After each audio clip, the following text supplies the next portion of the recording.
राधे राधे दोस्तों, मेरा नाम है मोनिका और आप सबका स्वागत है आपके अपने चैनल डिवाइन फैमिली पर। इस चैनल पर मैं करती हूँ रामचरितमानस का पाठ। पिछली वीडियो में मैंने यहाँ पर विराम दिया था। आज इसके आगे की कथा हम पढ़ेंगे, पर उससे पहले मैं आप सबको बहुत थैंक यू बोलना चाहती हूँ, क्योंकि आप बहुत ही प्यारे प्यारे कमेंट करके मुझे मोटिवेट करते हैं। इस चैनल को सब्सक्राइब करके इस परिवार का हिस्सा बन रहे हैं, वीडियो को लाइक करते हैं और शेयर करते हैं। तो आप सभी को तहे दिल से थैंक यू सो मच। और अगर आप पहली बार इस चैनल पर विजिट कर रहे हैं तो प्लीज़ चैनल को सब्सक्राइब कर लें। वीडियो को ज़्यादा से ज़्यादा शेयर करना है हमारे घर के बड़े बुजुर्गों के साथ, प्रेग्नेंट महिलाओं के साथ और टीनेजर बच्चों के साथ, ताकि वो भी इस कथा का आनंद उठा सकें। तो चलिए फिर बिना देर किए आज की कथा को हम शुरू करेंगे। इस समय बहुत ही सुंदर कथा चल रही है, तो वीडियो को पूरा जरूर देखिएगा, आपको बहुत आनंद मिलेगा। अभी क्या कथा चल रही है वो थोड़ा मैं आपको समझा देती हूँ, तो आपको समझ में आएगा अगर आप पहली बार विजिट कर रहे हैं। और अगर पिछली वीडियो आपने नहीं देखी है तो आप देख लें। मैं सारी वीडियो की लिंक जो है डिस्क्रिप्शन में डाल देती हूँ, तो वहाँ से जाकर आप देख सकते हैं। अभी पार्वती जी राम जी के जन्म की पूरी कथा सुनना चाहती हैं शिव जी से, तो वही अब शुरू होने वाली है। तो चलिए फिर शुरू करेंगे। हरे से कामारी तब रामा, शंकर सहज सुजाने सिय रामा। बहुविधि मही प्रशंस ही रामा, मुनि बोले कृपा निधान सिय रामा। सका सोचे त्याग्यु बले मोरे, सब विधि घटब काज में तोरे। तब कामदेव के शत्रु स्वाभाविक ही सुजान कृपा निधान शिव जी मन में बहुत ही हर्षित हुए और बहुत प्रकार से पार्वती जी की बड़ाई करके फिर बोले। सुन शोभ कथा भवानी रामा, रामचरित मानस विमल रामा। कहा भूषणी बखानी सुन रामा, विहग नायक गरुड़ सिय रामा। हे पार्वती, निर्मल रामचरितमानस की ये मंगलमयी कथा सुनो, जिसे काकभूषण जी ने विस्तार से कहा है और पक्षियों के राजा गरुड़ जी ने सुना है। सो संवाद उदार जहि रामा, विधि भा आगे कहब सिया रामा। सुने हो रामे अवतार चरित रामा, परम सुंदर नग सिया रामा। वह श्रेष्ठ संवाद जिस प्रकार हुआ वह मैं आगे कहूँगा। अभी तुम श्री रामचंद्र जी के अवतार का परम सुंदर और पवित्र पाप नाशक चरित्र सुनो। हरि गुण नामे अपार कथ रामा, रूपे अगणित अमित सिय रामा। मैं निज मति अनुसार कहूँ रामा, उमा सादर सुने सिया रामा। सका सोच त्याग्यु भले मोरे, सब विधि घटब काज में तोरे। श्री हरि के गुण, नाम, कथा और रूप सभी अपार, अगणित और असीम हैं। फिर भी हे पार्वती, मैं अपनी बुद्धि के अनुसार कथा कहता हूँ, तुम आदर पूर्वक सुनो। सुन गिरिजा हरि चरित सुहाए, विपुल विशद निगमागम गाए। हरि अवतार है तुझे ही होई, इद में थम गई जाए न सोई। हे पार्वती सुनो, वेद शास्त्रों ने श्री हरि के सुंदर, विस्तृत और निर्मल चरित्रों का गान किया है। हरि का अवतार जिस कारण से होता है वह कारण बस यही है, ऐसा नहीं कहा जा सकता। अनेक कारण हो सकते हैं और ऐसे भी हो सकते हैं जिन्हें कोई जान भी नहीं सकता। राम अत कर्य बुद्धि मन बानी, मत मारे अस सुन ही सयानी। तदपि संत मुनि वेद पुराना, जस कछु कहीं स्वमति अनुमाना। हे सयानी सुनो, हमारा मत तो यह है कि बुद्धि, मन और वाणी से श्री रामचंद्र जी की तर्कना नहीं की जा सकती। तथापि संत मुनि वेद और पुराण अपनी अपनी बुद्धि के अनुसार जैसा कुछ कहते हैं, तस्मै सुमुखी सुनावहु तो ही, समझी पर जस कारण मोही। जब जब होई धर्म के हानि, बाढ़ई असुर अधम अभिमानी। और जैसा कुछ मेरी समझ में आता है सुमुखी, वही कारण मैं तो तुमको सुनाता हूँ।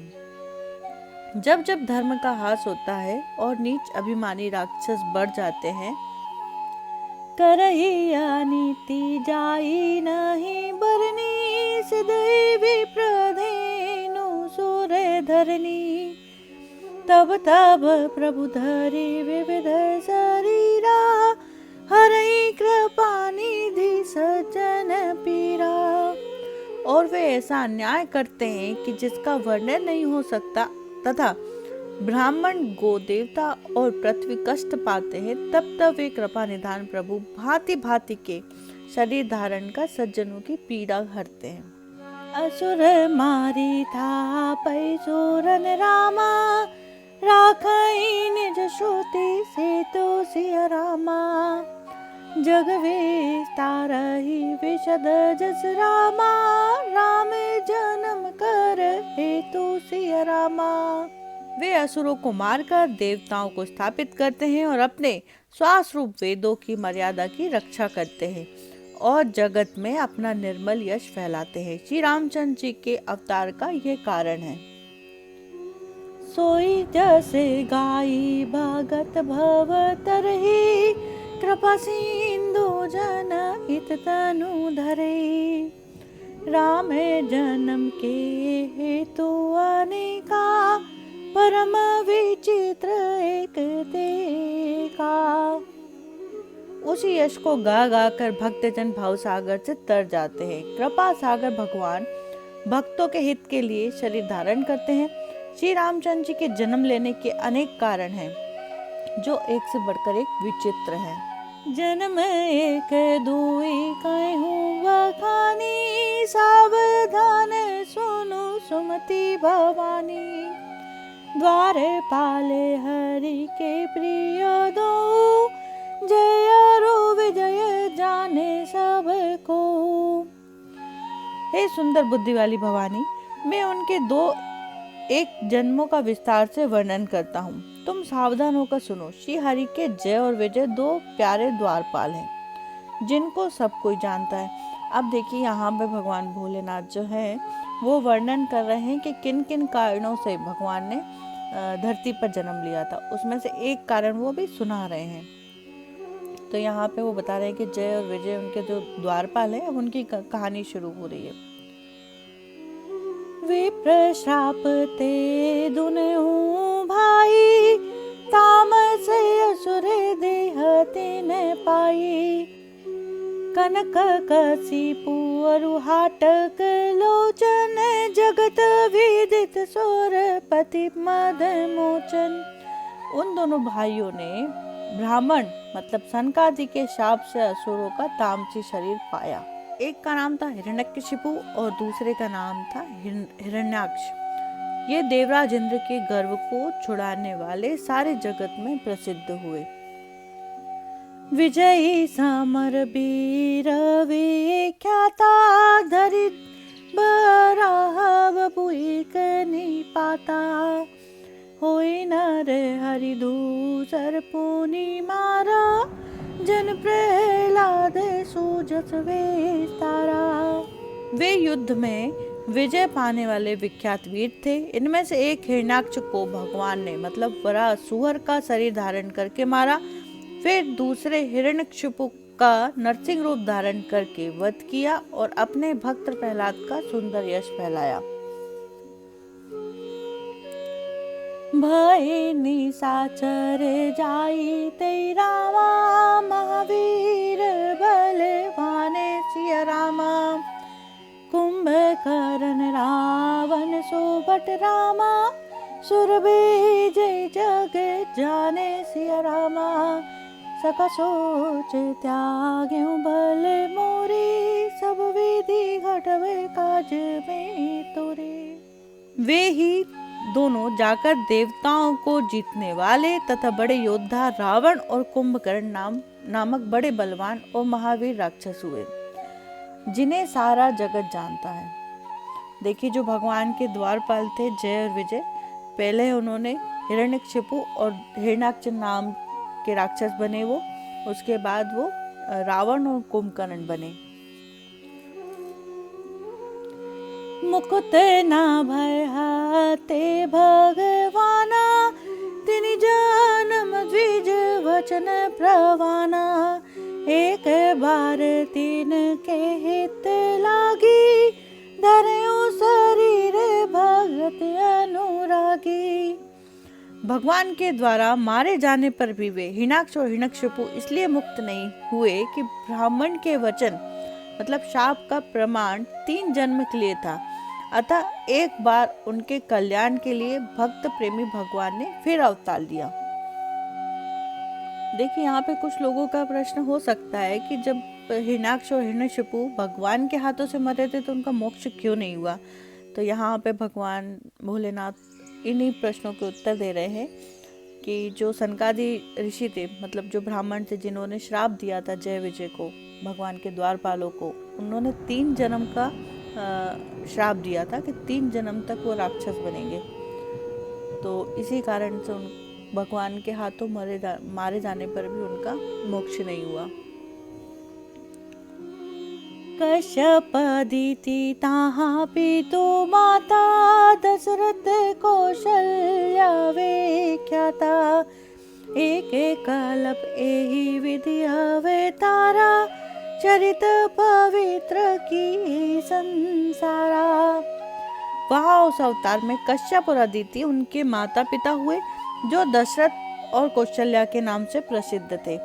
एक कल्प में इस प्रकार अवतार लेकर उन्होंने संसार में पवित्र लीलाएं की।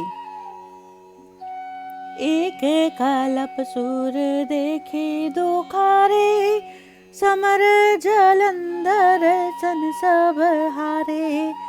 शंभु कीन संग्राम अपारा, धनुज महाबल मरई न मारा। एक कल्प में सब देवताओं को जलंधर दैत्य से युद्ध में हार जाने के कारण दुखी देखकर शिवजी ने उसके साथ बड़ा घोर युद्ध किया, पर वह महाबली दैत्य मारे नहीं मरता था।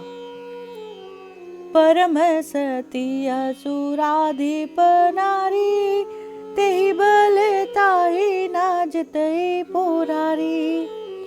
उस दैत्य राज्य की स्त्री परम सती बड़ी ही पतिव्रता थी। उसी के प्रताप से त्रिपुरासुर जैसे अजय शत्रु का विनाश करने वाले शिवजी भी उस दैत्य को नहीं जीत सके। छल करी टारेउ तासु व्रत रामा, प्रभु सुर कारज कीन सिया रामा। जब ते ही जाने मर्म तब रामा, श्राप कोप करी दीन सिया रामा। सका सोच त्याग्यों भल मोरे, सब विधि घटव काज में तोरे। दोस्तों, आज की कथा को मैं यहीं पर विराम दूंगी। इससे आगे की कथा आपको आने वाली वीडियो में देखने को सुनने को मिलेगी। कैसी लगी आपको ये कथा बताइएगा ज़रूर कमेंट करके। कमेंट में जय श्री राम लिखना बिल्कुल मत भूलिएगा। वीडियो पसंद आए तो लाइक ज़रूर करना है, शेयर ज़्यादा से ज़्यादा करें और सब्सक्राइब तो करना ही है। बेल आइकन पे क्लिक जरूर करें ताकि जब भी मैं नई वीडियो अपलोड करूँ तो उसकी नोटिफिकेशन आप तक पहुँच सके। चलिए फिर मिलेंगे अगले वीडियो में, तब तक के लिए राधे राधे।